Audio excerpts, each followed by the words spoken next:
You hear a deep rumbling noise and the ground begins to shudder. Slowly and noisily, the portcullis rises into the ceiling. You may now walk to the junction. Will you turn west or east?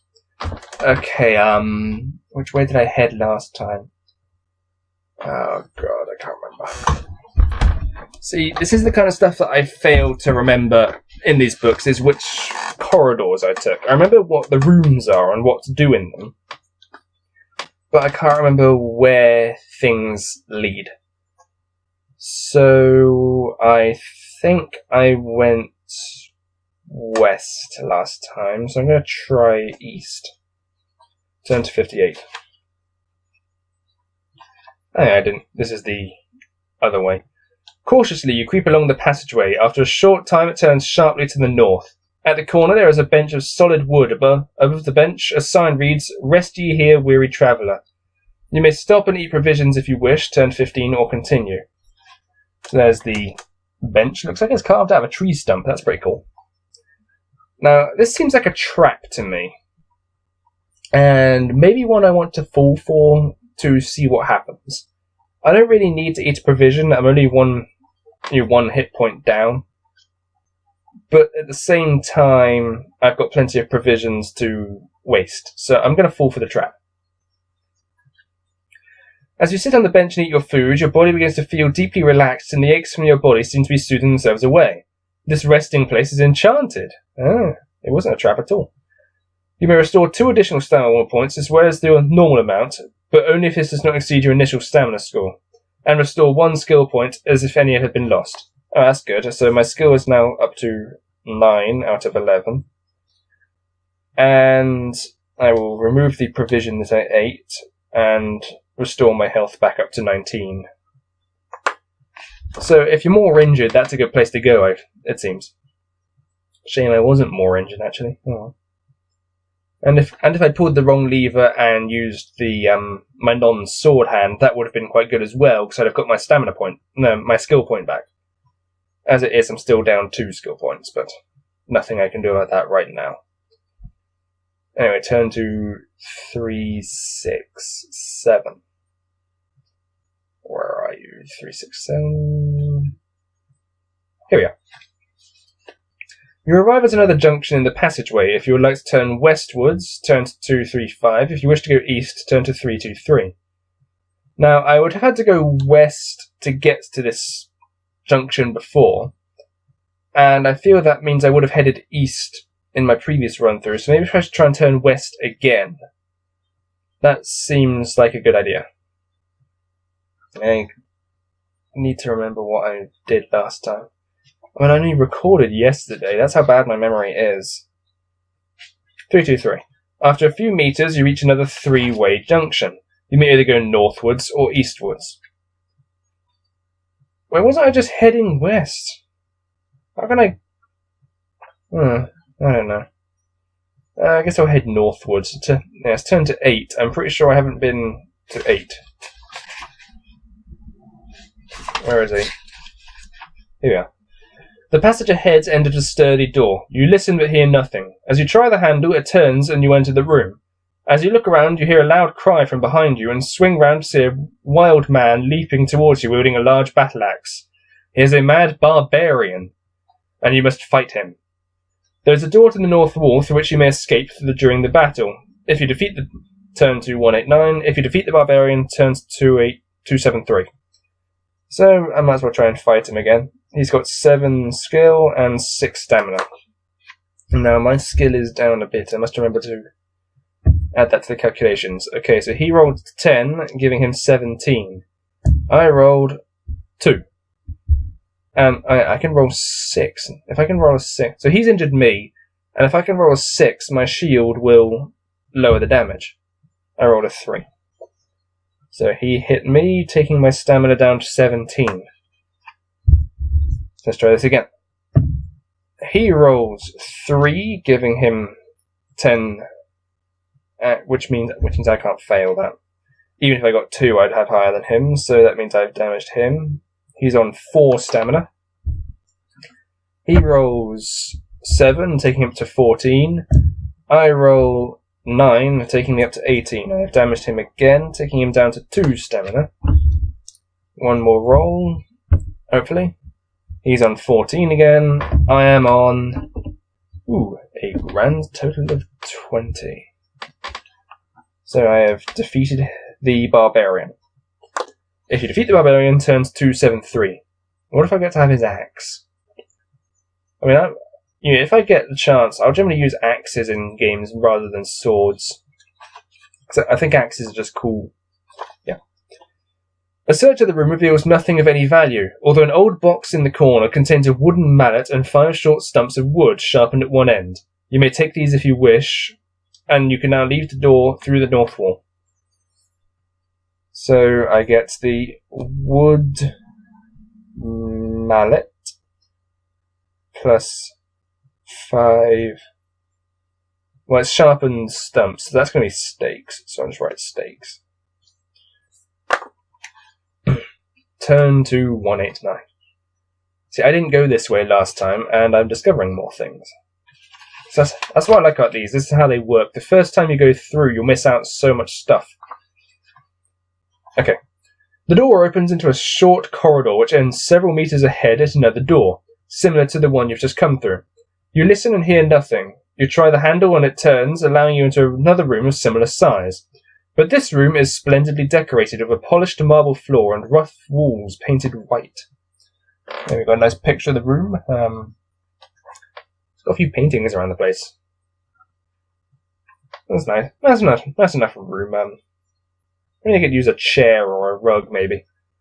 Anyway, on each of the 4 walls hangs a painting, and there is another door in the north wall. You may either go straight through the room, or you can stop to look at the paintings. I think stopping to look at the paintings might be a trap, but at the same time it might be information, so I think that's worth stopping to look. The paintings are portraits of men. Your spine shivers as you read the nameplate under one on the west wall. It is that of Zagor, the warlock whose treasure you are seeking.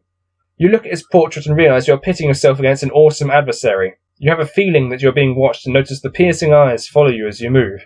You find yourself drawn towards his portrait as your fear rises. Lose 1 skill point. Darn. Okay, so that takes me down to 8 skill. You may either leave through the north door straight away, but treat this as an escape, or you may look through your pack for a weapon to use against the warlock's power. I've got the bow and the silver arrow. That seems important. I've got the glove. So I will look through my pack for a weapon to kill the evil painting, I guess. Or is this seeing if I've got something that I can beat him with when I actually get to him? Okay. You try various items of equipment against the gaze of the painting, but none seem to work. You may try any of the following if you have them. I can slash it with my sword. I can hold a jewel up in front of it. I can plunge a wooden stake into it, or I can throw cheese at it. There's really only one option here, you know. I'm going to have to throw the cheese. I can't think what else the cheese would be used for, so I'm going to throw the cheese at the painting. See, I can't not throw the cheese at the painting. That option is just so ridiculous. Okay. The cheese hits the portrait and bounces off. You hear an evil laugh coming from the walls and realise the warlock is mocking you. You decide to leave the room by the north door, turn to 90. Did I pick up the cheese afterwards, or do I have to cross that out? I'm going to assume I picked up the cheese. I mean, that doesn't seem like much of a game breaker if I do pick the cheese back up again. I mean, it's a block of cheese. What else am I going to use it for? Oh. You open the door into a narrow passage and follow it northwards. Some meters up the passageway, it turns to the east and then turns to the north. However, at this second bend, there is a small alcove in the rock. It seems to be a convenient hiding place, and a large rock forms a comfortable seat. You may stop here to eat provisions if you wish. When you have rested, continue northwards. I'm only down 2 health, so I won't bother eating a provision just now. Turn to 253. 253, here we go. The passage ends in another wooden door, this time a small one with a carved bone handle. You listen but hear nothing coming from inside. You try the handle and the door opens into a pear-shaped room with a stone floor. making walking across it somewhat awkward. In one corner of the room is a pile of rubble, mainly stones and dust, but there are also two odd-shaped pieces of wood and a length of rope. A door in the north wall leads on. Will you examine the bits of wood, study the length of rope, or leave through the north door? Now, let's have a think here. First have another drink.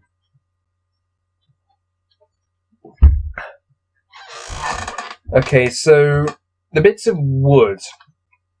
I've already got some wooden stakes, so I'm not sure about those. I think a rope could come in handy, because ropes are generally quite useful. So I'm going to check out the rope.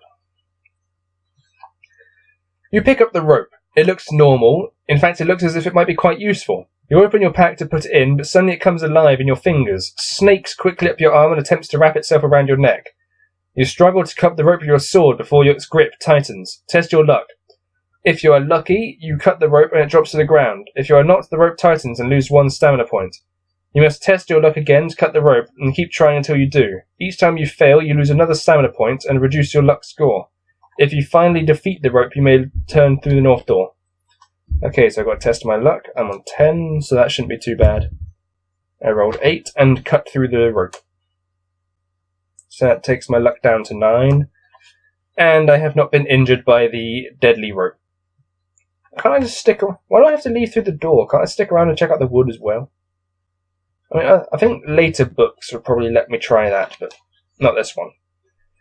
The passage ahead leads you northwards. The rocky floor becomes sandy until you are walking on a sort of coarse sand. The floor becomes sandy until it becomes sand. That's a little redundant, don't you think? You notice the passage is widening, and ahead you hear a flowing river. You continue until you find yourself in a large cavern through which a river flows. Turn to 218. Okay, this is the ferryman, I think, who I couldn't use last time because I didn't have enough money. But this time I've got 26 coins, so I can probably pay the ferryman this time, which might make life easier. Yeah. You're on the south bank of an underground river, facing across its black depths. There appears to be 4 ways of crossing. To your left, a rusted bell bears the sign, Ferry Service, 2 gold pieces.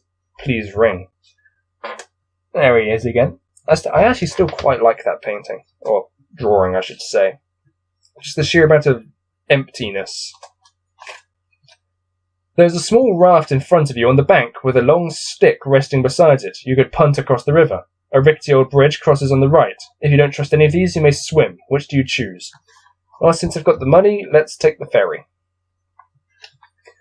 The bell gives a dull clang, and after a few moments you see a withered old man climb into a small rowing boat moored on the north bank. He rows slowly across to you and moors the boat and limps towards you. He asks for 3 gold pieces.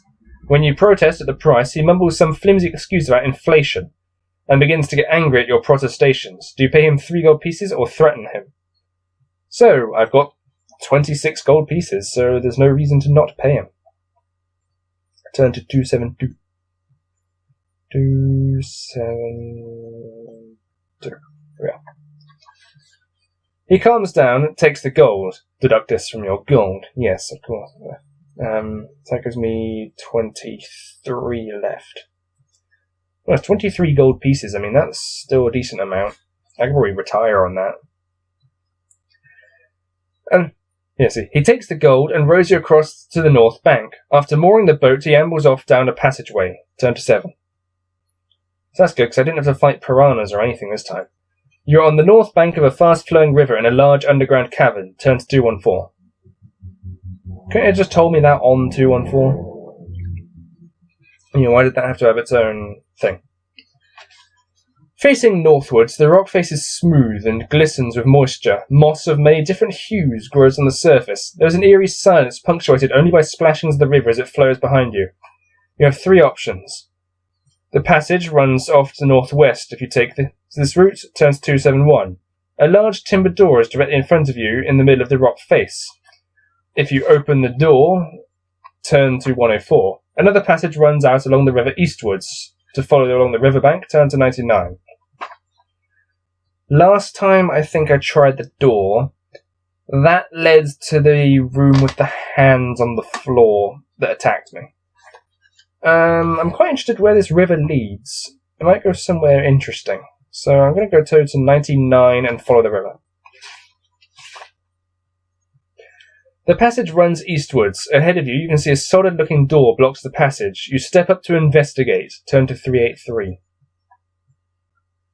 383. There we are. A sign above the door reads Boathouse. The door is firmly locked, but a small barred window allows you to see inside. You see a number of skeleton men working on building a boat of some sort. They move in a series of quick, jerky actions, rather insect-like. If you have a key clearly labelled Boathouse, turn to 80. I don't. If you want to try and break the door down, turn to 264. If you want to try and return to the riverbank and try another route, turn to 129. And here we've got a picture of the skeletons working on the boats.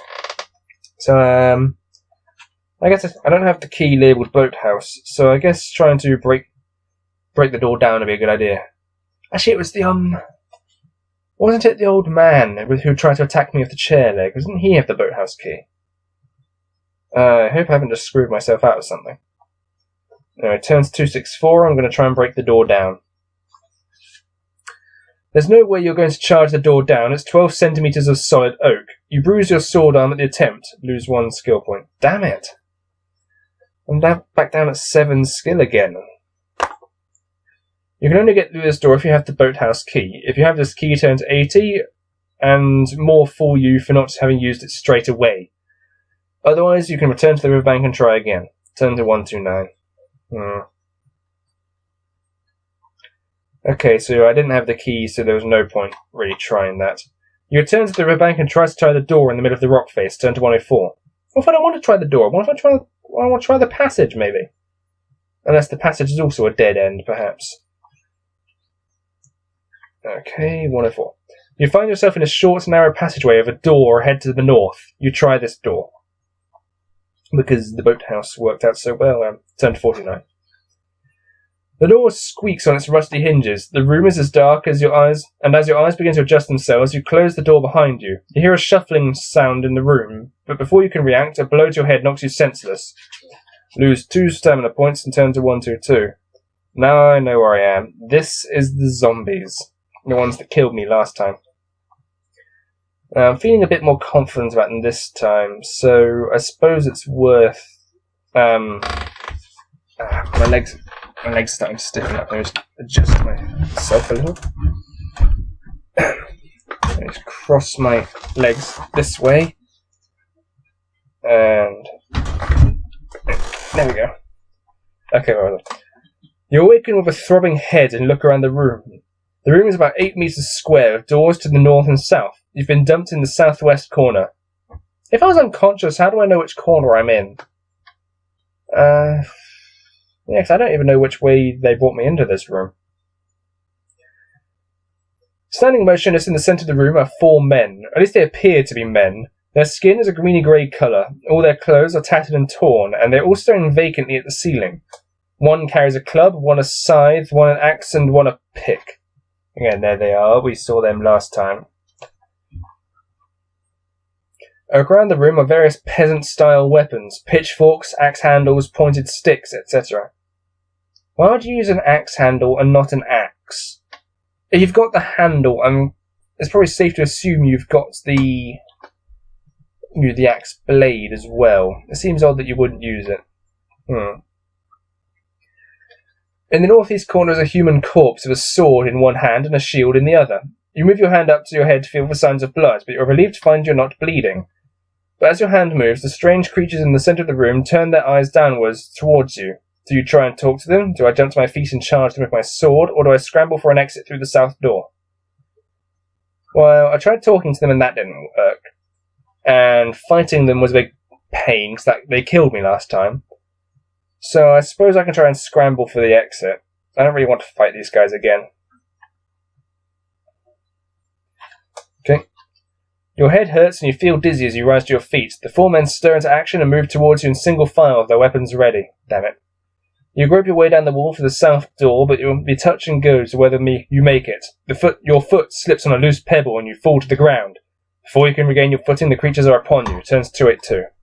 It seems I can't avoid fighting these guys once I'm in this room. And I'm down on my terrible skill like I was last time as well. I really hope I'm not going to die to these zombies again. I mean, I died to them last time. Okay, so let's start by filling all this in again.